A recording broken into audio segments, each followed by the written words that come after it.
Assalamualaikum warahmatullahi wabarakatuh. Pada kesempatan hari ini kita akan pelajari sifat koligatif larutan. Apa itu sifat koligatif larutan?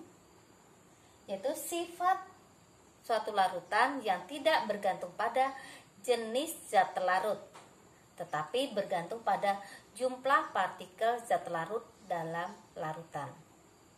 Sehingga sifat koligatif larutan elektrolit berbeda dengan sifat koligatif larutan non-elektrolit. Macam-macam sifat koligatif larutan. Yang pertama, penurunan tekanan uap jenuh. Kedua, kenaikan titik didih. Ketiga, penurunan titik beku. Keempat, tekanan osmosis. Sebelum kita mempelajari macam-macam sifat koligatif larutan, kita akan mempelajari satuan-satuan konsentrasi yang menyatakan jumlah partikel zat larut, yaitu kemolalan dan fraksi mol. Jadi, kita akan mempelajari yang pertama adalah kemolalan.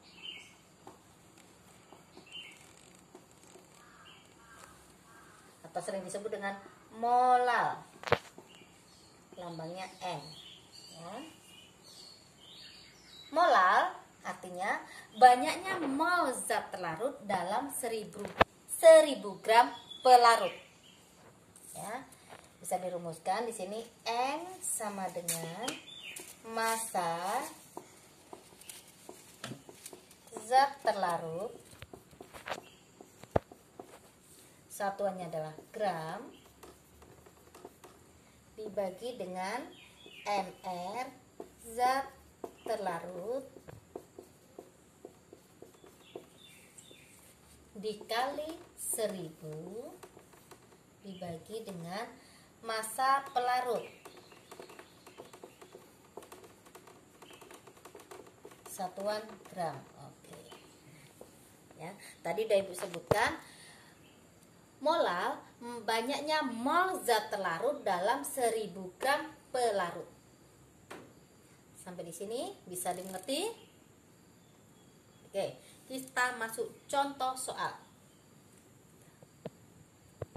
Berapakah molalitas larutan yang dibuat dengan melarutkan 0,6 gram urea CONH2 2 kali dalam 100 gram air? MR urea sama dengan 60.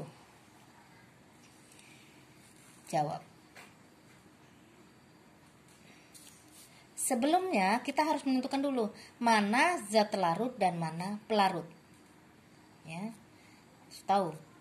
Yang sedikit itu yang telarut dan yang banyak itu pelarut. Gitu biasanya ya. Nah, sekarang kita lihat. Ternyata 0,6 gram urea dalam 100 gram air. Jadi di sini ureanya telarut dan air adalah pelarut. Kita masukkan ke rumus M sama dengan gram tadi ya, gram zat larut dibagi mR kali 1000 per massa pelarut ya kan? Dan kita masukkan massa telarutnya berapa? 0,6. mR-nya berapa? 60. Dikali 1000, massa pelarutnya berapa? 100.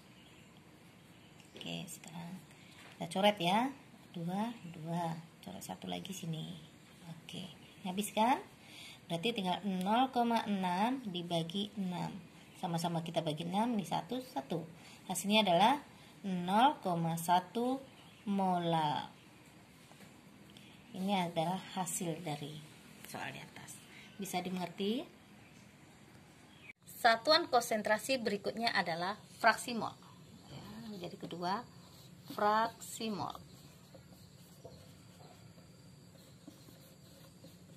Dilambangkan dengan X. Fraksi mol merupakan angka yang menyatakan perbandingan antara jumlah mol zat dalam larutan dengan jumlah total mol semua komponen dalam larutan. artinya di sini nanti ada yang terlarut dan pelarut ya.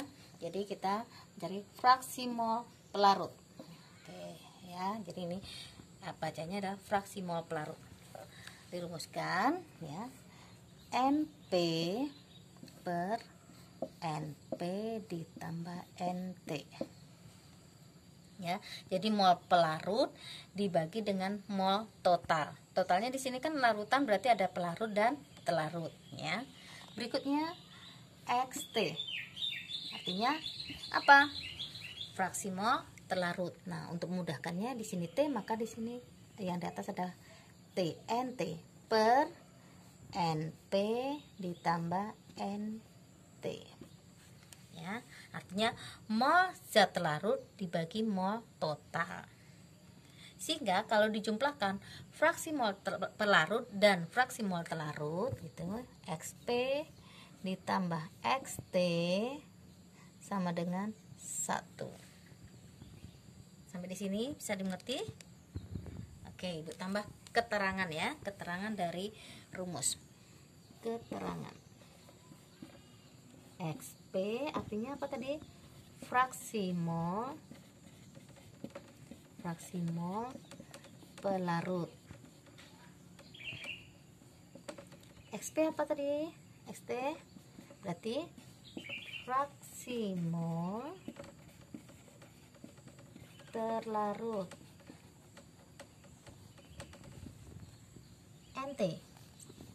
NT berarti mol zat terlarut. NP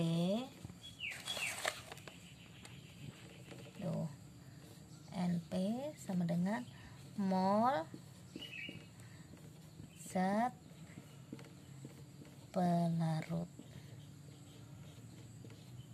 Oke, masih ingat ya? Di mana dapatnya mol ya? Kita masih ingat di kelas 10 mol sama dengan gram per ml. Dan untuk memahami dari satuan konsentrasi fraksi mol, kita masuk pada contoh soal. Tentukan fraksi mol zat terlarut dan zat terlarut jika ke dalam 90 gram air dilarutkan 15 gram asam cuka CH3COH. MR asam cuka sama dengan 60 dan MR air atau H2O sama dengan 18. Langkah pertama, kita harus mencari dulu mol pelarut dan mol zat terlarut. Ya. Ingat, jangan sampai terbalik. Yang sedikit berarti itu yang terlarut dan yang banyak itu pelarut. Kita jawab dulu. Mol terlarut berarti lambangnya NT. Di mana mol sama dengan gram dibagi MR.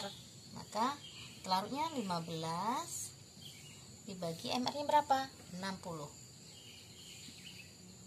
Oke, sama-sama dibagi 15 dapat 1 dibagi ini dapat 4 berarti 0,25.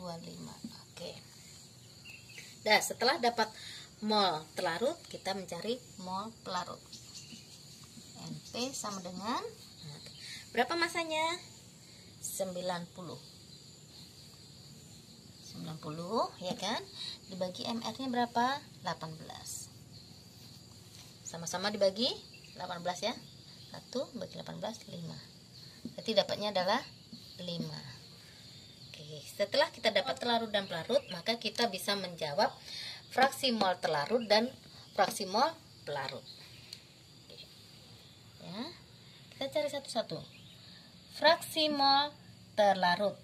Ingat, karena di sini T, maka yang duluan adalah NT per NP ditambah NT sama dengan berapa tadi? 0,25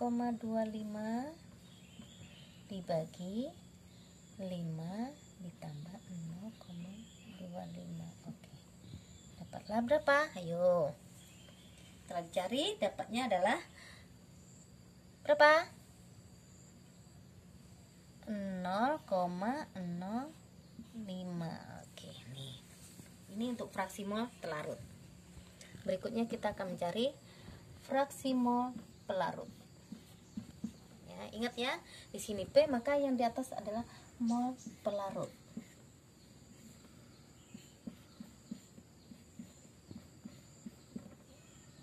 Oke. Berapa tadi? Oke, 5 ya. 5 per 5 ditambah 0,25. Berapa dapat? 0,95. Tuh. Inilah fraksi mol pelarut. Nah, untuk cepatnya, ya kan? Tadi dirumuskan di awal bahwa XP fraksi mol pelarut ditambah fraksi mol terlarut sama dengan 1. Ya, kita akan buktikan.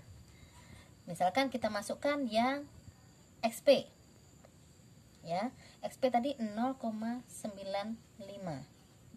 Ini kita cari XT-nya, misalkan ya. XT sama dengan 1.